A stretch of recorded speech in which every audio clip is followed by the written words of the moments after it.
unanda ni bila kane reni ile di kunyana na kwa bani bila babesaka ineta Abuja ana Citizen FM 93.7 era so metete ene ya ni bila va se no seve ini radio ononi eku yo ni va se no seve ini ya bani bila saka obi eku ijumo eku Saturday ateku yo se eku etononi agugo himboruva ava se men wa bani bila do ye ineta Abuja ezo wa ya kene akewale jire nuwo do aka isana na inoku down ni ebila kanere ume obi oniva se kale ni ya bani bila saka de kada wona geten aboni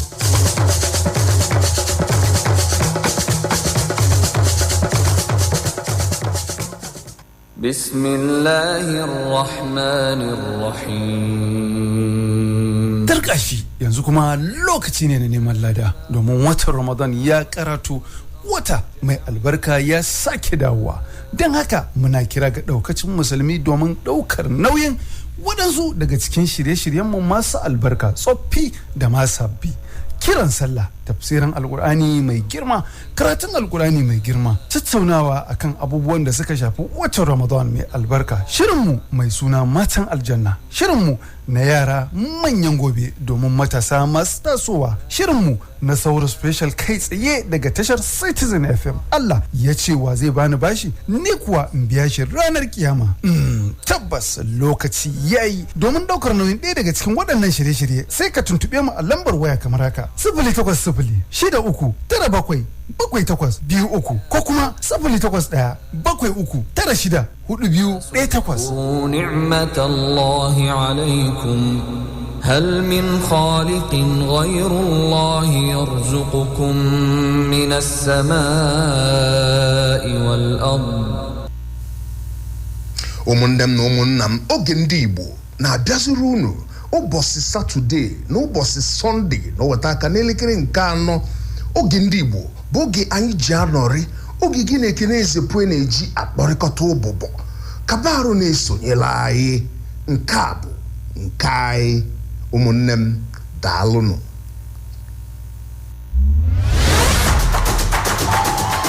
Ladies and gentlemen, welcome to Super Citizen at Sunset on Citizen FM 93.7. This is the fun-packed radio show you heard about.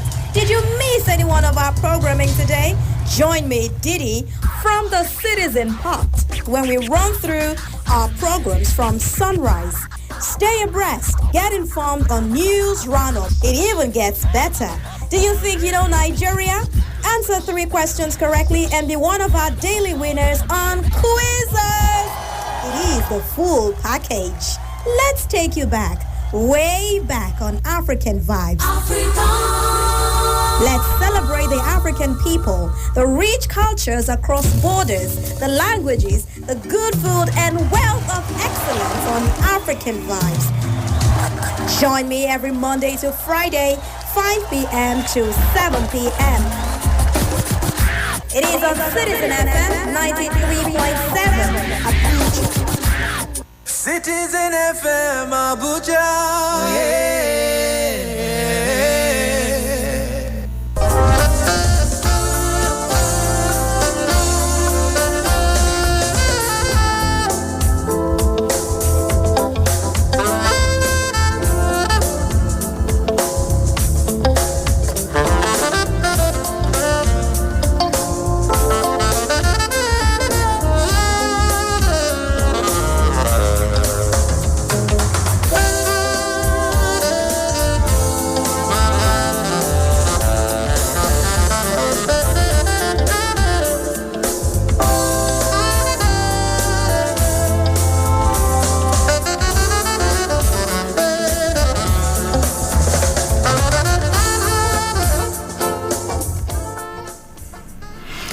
Thank you for joining us on a fresh edition of Insights on Citizen FM 93.7. My name is Lawrence UMOTTE. Well, now that the 2023 presidential election is over, and the initial emotional, well, some would say sentimental outburst is cooling off gradually, reality is staring us as a nation. There is work to be done. So much work. For the next president who is expected to lead a proper change in this country, he will be expected to take tough decisions. Are Nigerians ready for these adjustments? The incoming president, some would say, has some brutal decisions to take on fighting insecurity. He will have to take painful decisions on the exchange rate, on subsidies, on the funding of public universities, on civil service, sectional agitations, on debt, so many issues that will confront the new president once he assumes office on May 29th this year. And that will be our focus on Insight today. And my guest is Comrade Kennedy Iyere. He is the National Convener, Civil Society Committee for Anti-Fraud Election Security. Thank you so much, Comrade, for joining us. Thank you, my brother, for inviting me yet again. Okay, so you can be part of this program by joining our live stream on YouTube by typing in Citizen FM 93.7, and you can also listen to us online on www.citizenfm.ng. And our social media platforms are also there for you to interact with us on Facebook at Citizen FM Abuja, on Instagram at Citizen FM 937, and also on Twitter at Citizen FM 937. So that's how it's going to be. In the next 45 minutes or thereabout, we will be interacting with Comrade Kennedy Iyere, National Convener, Civil Society Committee for Anti-Fraud Election Security. And our focus is the challenge for the incoming president. Comrade, the last time you were on Insight, we were looking at the governorship election. That was when it was moved on for another 1 week. Elections have come and gone, and we've also seen the results, the controversies, the victory, the losses, and so many other things. But generally, before we even look at the challenge before the next president, how would you summarize the whole events of the presidential and the governorship election, the National Assembly election, and the State Assembly election? Generally, if we can just do that in a minute before we move on. Thank you so much. I want to say categorically clear that what we had, by my own assessment and evaluation as the head of CISCAI, the worst elections we've had since the birth of modern democracy in 1999. The worst election. The presidential election, as you could remember, the date has not been considered acceptable. And I am here to speak my mind. Like I said to you the other time I came, I believe in the truth. The presidential was a bad election. The gubernatorial election happened to be even worse. If you consider Lagos, if you consider Rivers and Ebonyi, it's alarming. So by my rating, I scored less than 10%. I think I will just leave it there. My summary is that what we had, those elections were rigged massively, most of them. And INEC date is owing us that explanation. Mahmoud should explain to the world, not just to Nigerians, not just to Africa, to the world what happened. What happened to the 403 billion he got from us, and what happened to the series of promises he gave to us, and why should he be the man who made the rules for himself and broke those rules? If I'm sure he can, we will not allow impunity here. Now the elections are over, this is the right time for us to take up our fight against INEC and Mahmoud. Okay. I think I stop there. Okay, comrade. Yes, that's your opinion, and you are entitled to it. And some other Nigerians are also entitled to their opinion, and that's why we've moved to the second phase, which is the election petition tribunal, where the candidates will put forward their case, and the justices of the Court of Appeal will give their judgment at the end of the day. But then that's a story for another day. Comrade, let's look at the challenge before the incoming president.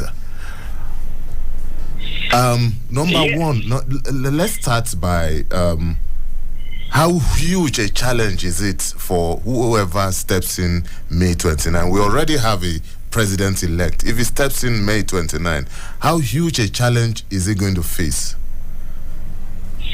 Well, there's something I will say. I know you are regulated by a body, so that when you bring us here, what we say, is regulated. There are some things we are not allowed to use as well. Okay. Also, sentences and statements I know we are not allowed. So I'm just going to be cautious. Glad you know that. I really appreciate that. And but there's something I will say. People of my type, in fact, Citizen FM is a good station, because for a station to bring Comrade Kennedy back for a second time is difficult, because I don't say what you want to hear. I look at the realities, and I just express my mind based on those truths that I have found or known. Number one, my brother, you are asking question about the challenges before the incoming president. But before I will go further to enumerate some of the things I know are the problems we have now lying before us to be addressed, I would say personally, from my opinion and my point of view, being the leader of the Civil Society Committee for Anti-Fraud Election Security, to accept that we have a president-elect is very difficult for me. I'm very polite here. I'm very polite here. I'm very polite. You ask me a question, I'm trying to explain. And I will explain that, then I will go further. The reason why it's difficult for me is like you are talking about nation building, and someone will ask you, do we even have a nation? It's a nation you have that you are going to build. The problem we have in Nigeria today is the civil society. Our civil society organizations are very weak. They are weak. They are the ones who have disappointed Nigerians and Nigeria. We have done an election now that is widely faulted. All these CSOs have collected lots of money from different international funders. They collected from the UK government, US government, EU, different foundations financing them. And then every other 4 years, we'll do an election that is not credible. They will not even make noise around it. They still wait for another 4 years to come so that foreign donors can give them more money. Our CSOs, they are lazy people. The people, a lot of us, I'm a CSO leader. A lot of us are very lazy. We don't even pray for our democracy and our elections to be better, because we want to continue to have problems so that we can begin to look for funds and grants for international bodies to finance illegality. Now, I'm coming to that. You asked me a question. Yes, let's restrict ourselves to the issues at hand. We are restricting ourselves. Okay. Yeah, so I'm just trying to explain something to you. We've had an election that is widely faulted. If we accept this type of election and the outcome, you can be sure that 4 years' time will be worse. Now, I was at your studio before this the governorship election, and then I was fighting so many things. Now, one of the governors that actually got me to know the Citizen FM, there was lots of bloodshed in the state. I'm suspending the name.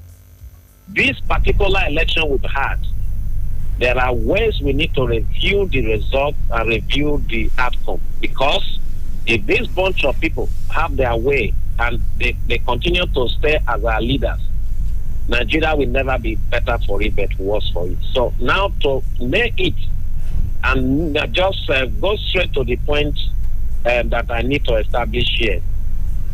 The question you asked me actually is difficult. You know why it's difficult for me to say it?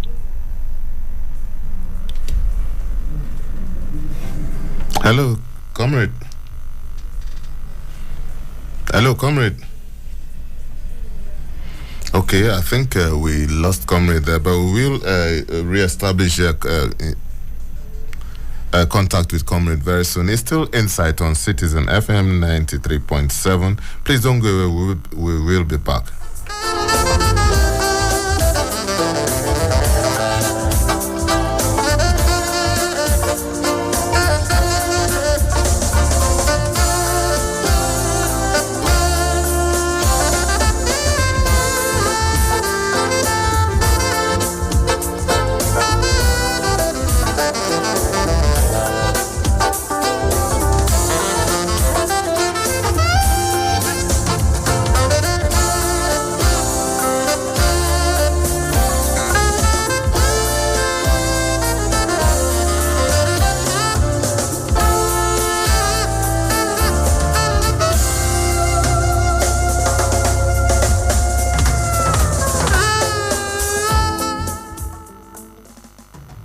Investigations, special reports, analysis, and breaking news. Premium Times, a leading multimedia news platform, brings to you every minute stories that helps you make informed decisions and hold public officials, individuals, and organizations accountable. We have cartoons, videos, podcasts, and other interesting content for your delight. For timely update on politics, entertainment, sport, and business, visit our website on www.premiumtimesng.com and follow us on all our social media platforms. Don't miss out.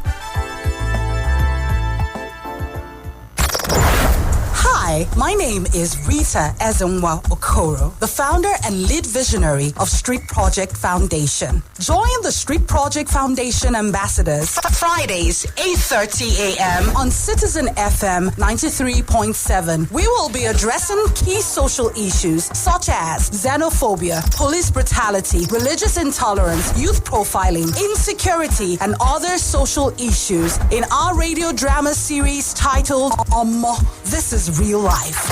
Remember, Fridays, 8:30 a.m. on Citizen FM 93.7.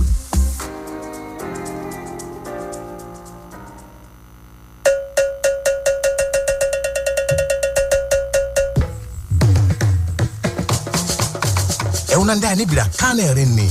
Ile di kunyana na kwa bani bila vabesaka ineta Abuja ana Citizen FM 93.7. Era su metete ene yani bila va se no seve ini radio ononi. Eku yoni va se no seve ini ya bani bila saka ovi eku jumo eku Saturday ateku yose eku etononi agugo himpoluva ava se men. Wa bani bila do ye ineta Abuja ezo wa ya kene ake wale jiri nuwo do aka isana na inoku down ni. Ibila kanere ume ovi oniva se kale nile ya bani bila saka de kada wona geten aboni.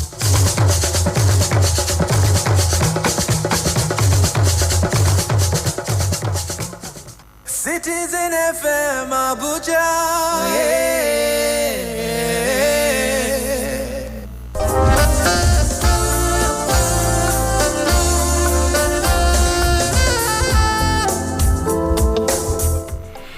Thank you for staying tuned. We have Comrade Yere back online. I think it was a network issue, but Comrade Kennedy Yere is our guest. He is the National Convener, Civil Society Committee for Anti-Fraud Election Security. Comrade Yere, thank you for staying tuned. Yes, my brother. Yes, we were talking about the challenge that the new president is going to face in Nigeria. What are those things? How huge of a challenge will what I was, I'm going to hit you with the first point now. I think when I hit you with the first point, that's the biggest one. Now, I was telling you, giving you an illustration, that if you sell cars, you have a car shop. If I walk in there, you know I want to buy a car. Then I come in, I point at the car I like, and you tell me the price for it, and I pay. And what I get from you is a receipt, my payment, the proof of ownership. I take the car away from you. I can go drive the car and hire a driver to drive me if I don't want to drive myself. But in the event of circumstance that I bust into your car shop and I steal a car from you, I'm an illegitimate owner. The first challenge We know who we are going to call his name. The APC and the Atiwaju with is a challenge of acceptability. Acceptability. As I speak with you, truth told, most of us, including myself, have not accepted him as the winner of that election. Now, what we are now going to face is acceptability. You know, that we had the Google poll covered up so many things, and I can assure you that from this very week onward, a lot of issues will come up. The issues that people were not talking about because a lot of us didn't want to actually start challenging so many things that have to do with the presidential election. If we do that, it will affect the House of Assembly election and the global election. And we wouldn't want Nigeria to spend money, trying to reschedule these elections again. So a lot of us kept quiet because we just wanted this last election that we had on Saturday, to be done with.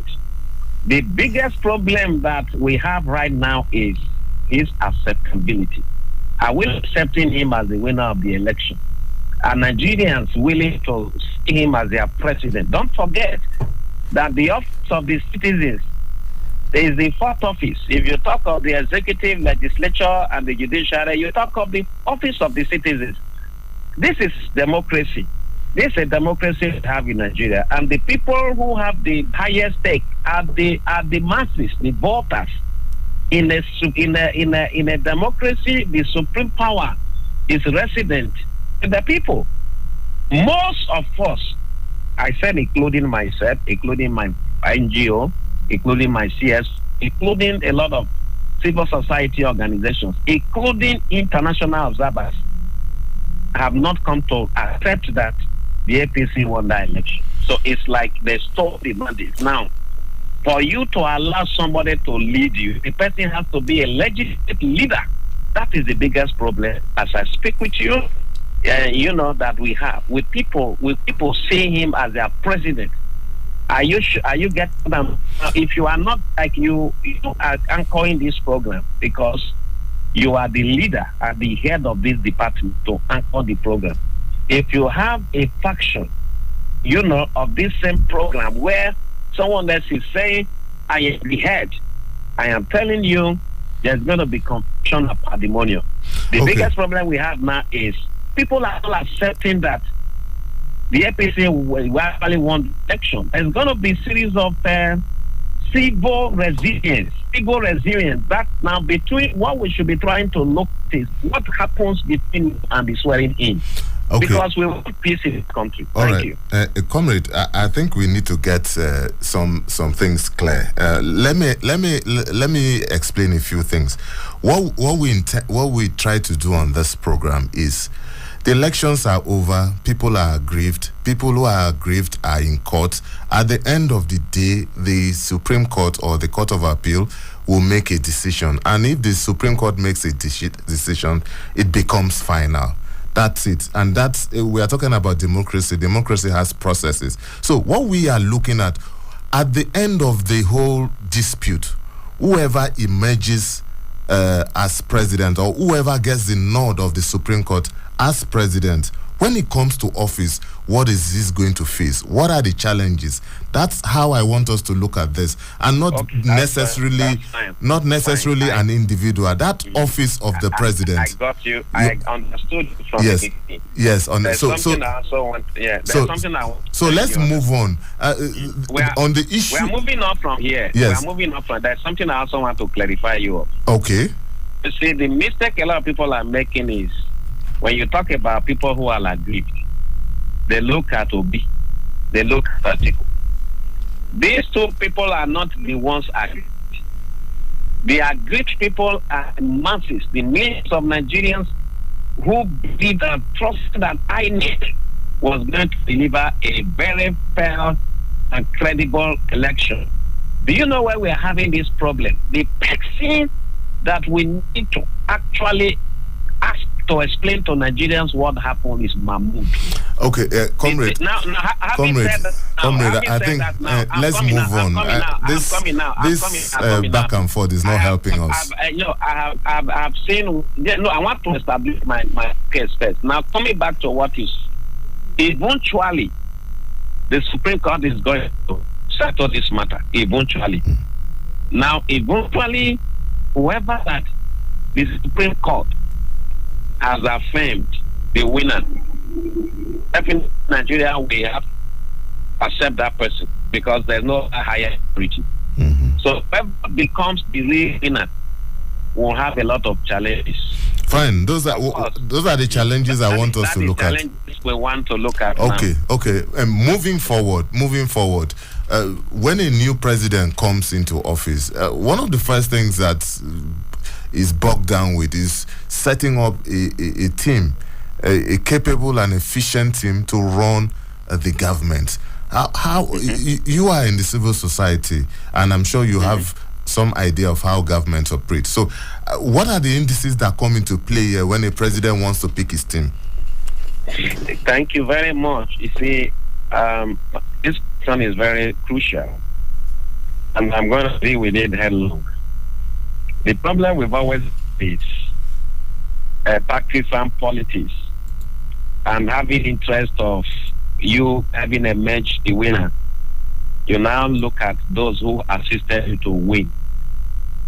The president that must rule this country must be one person who will not look at those who assisted in the electioneering.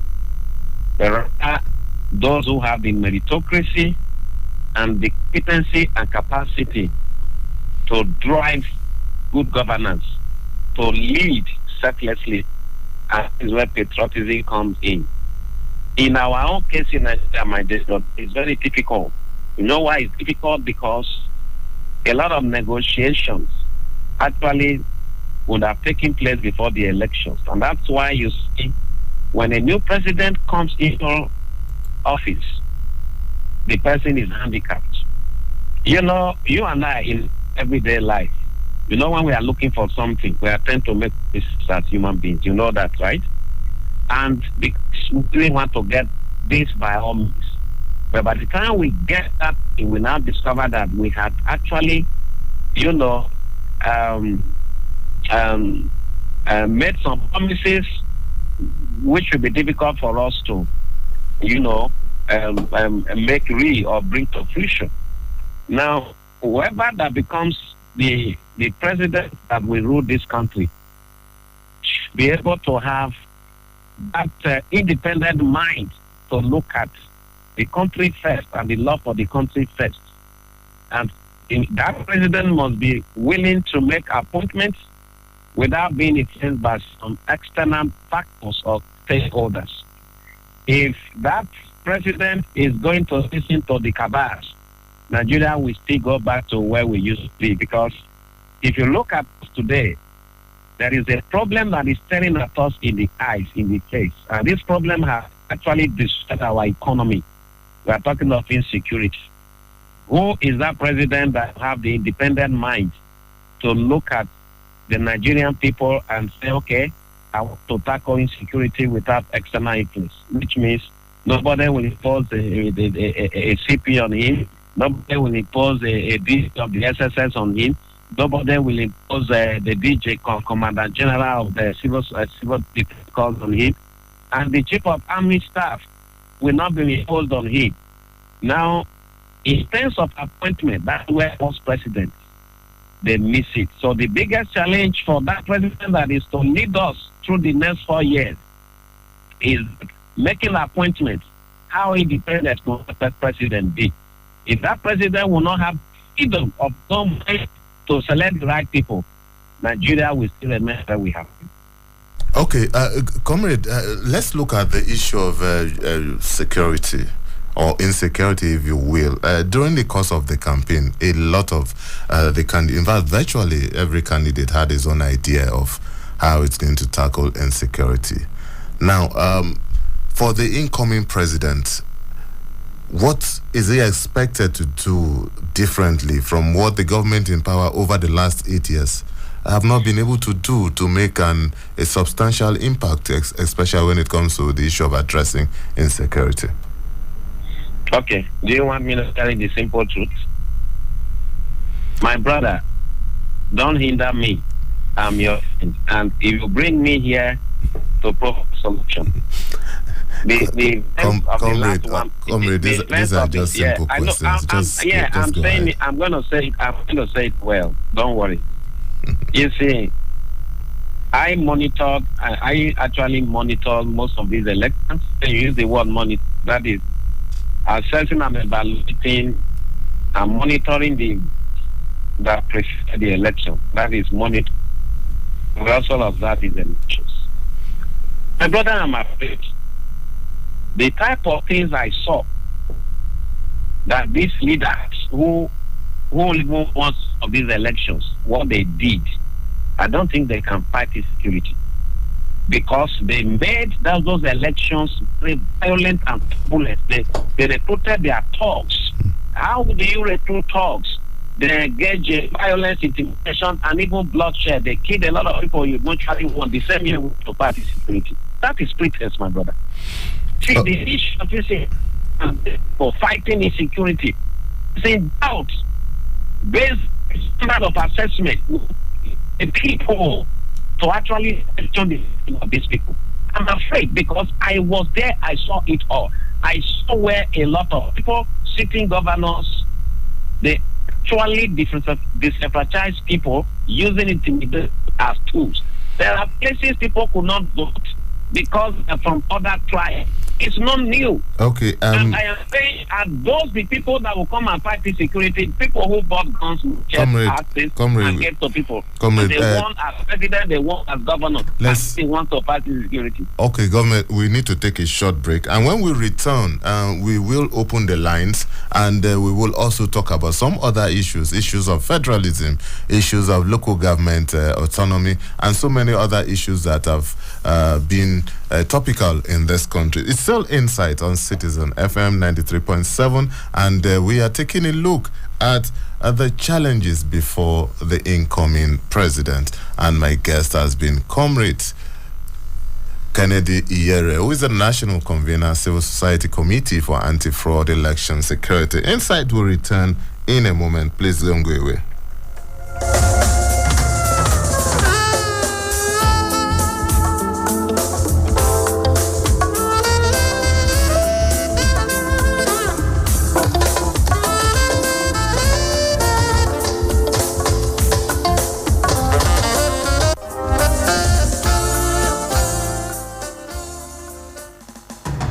Investigations, special reports, analysis, and breaking news. Premium Times, a leading multimedia news platform, brings to you every minute stories that helps you make informed decisions and hold public officials, individuals, and organizations accountable. We have cartoons, videos, podcasts, and other interesting content for your delight. For timely update on politics, entertainment, sport, and business, visit our website on www.premiumtimesng.com and follow us on all our social media platforms. Don't miss out. Investigations, special reports, analysis, and breaking news. Hi, my name is Rita Ezenwa Okoro, the founder and lead visionary of Street Project Foundation. Join the Street Project Foundation ambassadors Fridays, 8:30 a.m. on Citizen FM 93.7. We will be addressing key social issues such as xenophobia, police brutality, religious intolerance, youth profiling, insecurity, and other social issues in our radio drama series titled MON. This is real life. Remember, Fridays, 8:30 a.m. on Citizen FM 93.7.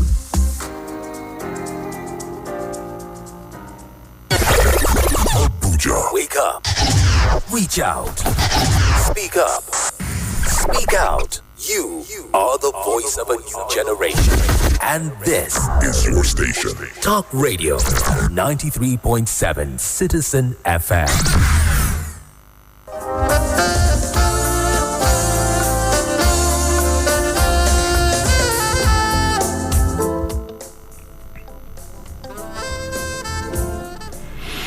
Thank you for staying tuned. It's still Insight on Citizen FM 93.7. And we've been talking about the challenges facing that the new president, incoming president, will face when he assumes office on May 29th this year. And my guest has been Comrade Kennedy Iyere, National Convener, Civil Society Committee for Anti-Fraud Election Security.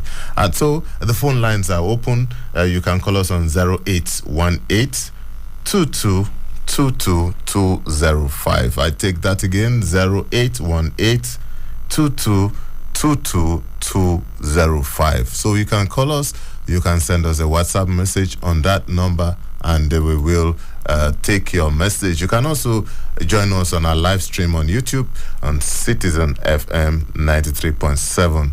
And you can also interact with us on our social media platforms, on Facebook at Citizen FM Abuja, on Instagram at Citizen FM 937, and also on Twitter at Citizen FM 937. Any of these numbers, we are good to go. Let's talk. And my guest is still, thank you, Comrade, for standing by. Yes, thank you. Okay, Comrade, let's look at the issue of federalism. This is another angle that the incoming president will need to face in terms of the challenge, because a lot of Nigerians have different ideas of what federalism means to Nigeria, or how Nigeria can address this issue. How do you think it would be best for the incoming president to address this? Yes, my brother, I think that is what we used to be until the military dismantled the structure for us. It will go back to true federalism. We can actually grow and develop on our own pace, or at our own pace, developing our region, strengthening our regional government, and then having to rely on the central government. That's what we need. A government that has a good way to stabilize this country, not find difficult to actually achieve. You say government here, it doesn't really have to do with the president. The president alone cannot do that. And that is the reason why in voting, we advise to vote for those who have the interests of this country rather than their pockets. If there's anything we really need now, is true federalism. We need it so that everybody will not have to rely on what comes from our oil. Because we have a lot of people who have refused to maximize the potential they have as a state. They just depend on what comes from the federation account, and then they spend it the way they want to spend it. So federalism is what we really need. That's the reason you see a lot of ethnic nationalities clamoring for restructuring. That Nigeria has to be restructured into federalism. You understand? A true federal nation, a true federal state. And that will help us stabilize us, even in terms of security. Because if you know you are from this region and you destroy your region by enforcing hostility now and all kinds of gangsterism, and even you will be. Hello, comrade. Yes, I'm here. Can you hear me? Okay, go on. Yeah, so if you look at it, we were better off when we're practicing federalism. Look at what Awolowo did in the western region with cocoa money. What has happened to the palm oil and the production of processing and distribution of the oil palm products around the eastern region? Michael Opara did so much. And then if you go to Amadu, the northern region, the Granite Pyramid, see what Sir Amadu Bello did. Right? We were just growing and going very stable and prosperous when the military came and disrupted the process. And ever since, we've not been able to return ourselves back to what used to be the best form of government we had.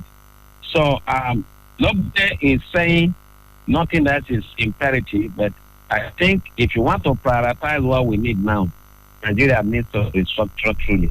That's my point. Okay, comrade, still talking about restructuring.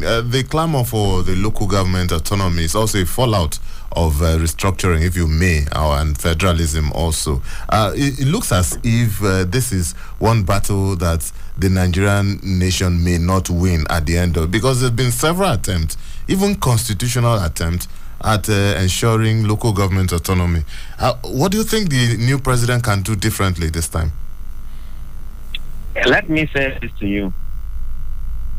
The local government, to me, is the most essential arm of government. The most not arm, rather, tier of government. You know, we cannot have a two-tier. We don't have a three-tier. The local government, the state government, and the federal government. As I speak with you, I'm actually relating with you from my community, my village. If anything happens now, the first person that should know about the local government chairman of my area, of my territory. Now, they must be made autonomous. But you know what is difficult? The governors who, especially those of them who are unproductive, they want to be the one, you know, strengthening their own structure of operation by picking those they make the heads of local council. Why in Nigeria you see, to conduct an election, one party power to win the entire local government. We have a local government. Every time we do election, is the government power, the party in power that wins all. The reason is because they have all state electoral commission appointed by the governor, and they decide what happens. Until local government are autonomous, development will become evasive. That's the truth. And when they are autonomous, they become more productive. They can actually focus on agriculture, and when they come together, they can even access funding from the development bank. How many governors know this? The autonomy of local government is not something that is not achievable. And that's why I continue to say that the civil society, Nigerian civil society organizations have actually betrayed the... don't forget, I am one of the biggest CSO leaders in Africa, not Nigeria, because we know our address. You see, it is the responsibility of the CSOs to advocate and champion and push for this to happen. But what do? They don't do anything about it. They only look for where they can get small grants from foreign organizations, and then they pocket it and they drive cars and do come. Hello. Only, can you hear me? Yeah, go ahead. It is achievable and doable if we shift this fight away from other stakeholders and let it be a cause to be championed by the civil society. If they are serious, they can achieve it. That is it. They will compel and mount pressure in a very peaceful but resilient manner, and it will happen. Welcome. Do you know today the most important aspect of health care or medical care is the primary health care.